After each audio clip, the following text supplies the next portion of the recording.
Alright guys, welcome back to Still Respawning. So this was meant to be my first Let's Play of the series, but unfortunately I made a very schoolboy error where I forgot to press record.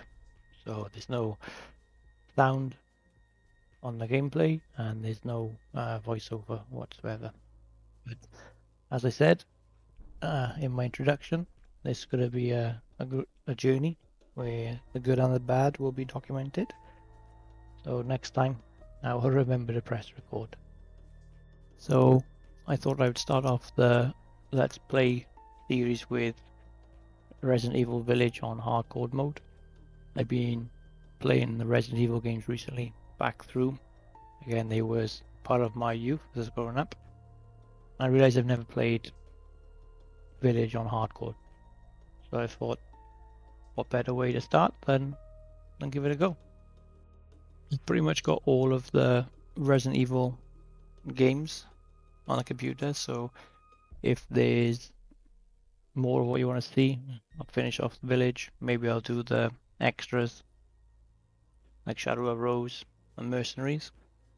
And then if there's any other games that you want me to go through, even if it's through the Resident Evil series, then we'll make it a Resident Evil genre. Let me know in the comments below and let me know what your favorite Resident Evil game is. You'll have to excuse the mic quality. Guys, I'm actually on a headset. I have a new mic coming hopefully in the next few days. I got a SteelSeries Alias Pro, I think it's called. So when that arrives, I'll do a little video on showing it being unboxed and some reviews. And hopefully going forward, the quality of the audio will be a lot better. For the introduction to the game and the mistake. So let's get on with some gameplay. So for those of you who haven't seen the starting cutscene of the game, I cut it out because it's not much fun watching it without any sound. Basically, Ethan and Mia, they're enjoying a very wholesome night, having some dinner, when Chris breaks in, basically kills your wife, or so you believe, and takes your baby. And then you wake up here, overturned car, in the middle of the snow, not knowing what the hell's going on. In terms of Resident Evil games, I think it's quite a beautiful game. I mean, you know, the setting in a little village, I believe it's meant to be set in East Europe, Romania or something, you know, and imagine walking out and seeing that beautiful castle above you. In terms of graphics, scenery, settings, it's one of the better games, I think. Even though it's meant to be, you know, pretty creepy and foreboding, if you'd like.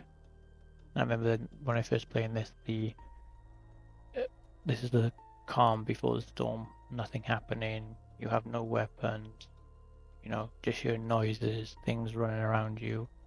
Currently seeing some lovely, I think it's meant to be a dead horse. One thing I do like about Resident Evil Village is when you get your knife. On the previous games you had to switch to it to destroy boxes or vases or whatever it was, but at least in this game you don't. You haven't got to have your knife out. Just press the action button, it will do it automatically for you. In terms of the base enemies, I think these guys are probably the worst or the hardest of all of the Resident Evil games. These Lycans are crazy fast, and on hardcore, it literally takes more than one clip just to take them out. It already first enemy, and I've nearly died. So yeah, first time shooting hardcore, I can see it's gonna be pretty tough to get through the game. Obviously, these Lycans are all over the place, and they're meant to be the easiest out of all of them, but we'll see.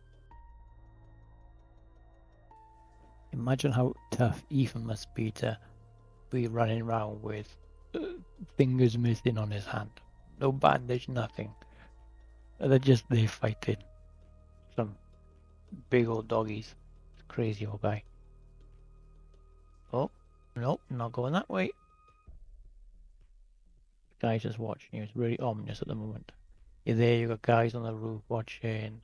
Stood up, look, they're going to attack you. It's me trying to find a way out, trying to get away from them if I can, and then realizing actually I have nowhere else to go but towards them. I'm really curious to know, guys. Obviously, you get the shotgun right here, which is really early for Resident Evil games or any game probably. So I don't know if anyone knows if this is actually the earliest in any of the Resident Evils that you get a shotgun and a pistol. You know, normally it takes a bit of time. I remember this section. There's a way things really bump up. Music starts going, you know, and I just said run, Control Shift to run.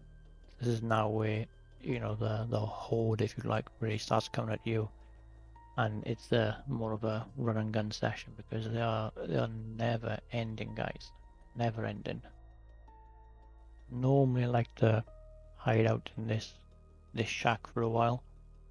So obviously, you've got the barrel here, the explosive barrel, plus the what you call it, the cupboard across the door. So it's normally a fairly good place to hang around, and by the time they're in, you're nearly, well, on standard difficulty, where you're nearly enough finished and the cutscene's done. But on this one, things are a lot tougher. They break in very quickly, and I soon realised I have to start running and gunning before I just get killed very easily. Maybe it's actually good that there's no audio on here, because this is where I started screaming as soon as you see the boss turn up. But these guys, they hit so hard on hardcore. You know, one or two hits and you're needing to have your health restored straight away. I mean, normally the roof is a pretty good place to hang around, but then I all of a sudden realize actually I'm done. First death within what, the first 15 minutes of the game. I've died already on a place which is meant to be fairly easy to get through. But that's why it's called still respawning, and I'm sure that's signs of what's to come on the hardcore mode as well. So anyway, we jump straight back into it. Let's see how we can get over this time. And here I realized that actually I just have to run. Just keep moving, keep running, get away from staying still as much as I can. I wonder how many players, when they first seen this scene here being grabbed and a cutscene, thinking that, what is this, the death scene? Am I dead? But then later on actually realizing this is a scene which you're happy to know, because you know, you finished the first part up where the hordes are coming after you. So I've cut a lot of stuff out of this, guys, because obviously there's a lot of gameplay. It's probably over an hour and a bit of gameplay, but I've cut it down a lot because it won't be much fun for all of you to just watch me running around in silence, shooting and doing whatever else. So a lot has been cut out. On the next one, we'll have the full voiceover and everything else, so hopefully it'll be a lot more entertaining. When I'm doing the series, I'll try and find as much of the secrets as I can, do as many achievements as I can. Whoever's played this game know there's lots of gems and treasures which are, hidden around and in the ceilings and everything else. So I'll do my best to try and find everything. And again, if there's something I've missed, let me know in the comments. I'm not an expert on these games. Play them all for fun, and I'm learning as I go along. Then if there's anything I missed up, let me know. I will also start my game dev logs later on. I'm teaching myself how to code and do games and everything else, so I will start doing some of those in the next couple of weeks, and hopefully you guys can join me on the journey of that as well. So that was episode 0. Also know as the moment I learned the very important lesson of actually hitting the record button. No mic, no game audio, just raw survival horror and one confused gamer. If you made it this far, thank you, you're a legend. And episode 1 is coming next, this time with some real screams and some better planning. Guys, still here, still learning, still respawning. And don't forget to hit the like, drop a comment, roast my audio skills, and subscribe for future videos. Thanks for watching, guys, and I will catch you in the next video.